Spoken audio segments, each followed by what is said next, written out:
ก่อนนอนคืนนี้ขอให้บุญรักษาเทวดาคุ้มครองเงินทองไหลเข้าบัญชีมีแต่สิ่งดีๆเข้ามาสู่ชีวิต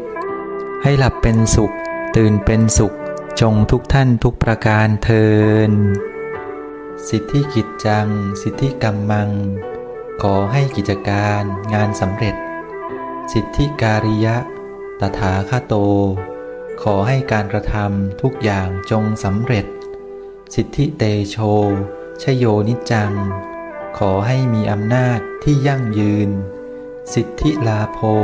นิรันตรังขอให้มีโชคมีลาภตลอดกาลนานสัพพสิทธิพระวันตุเต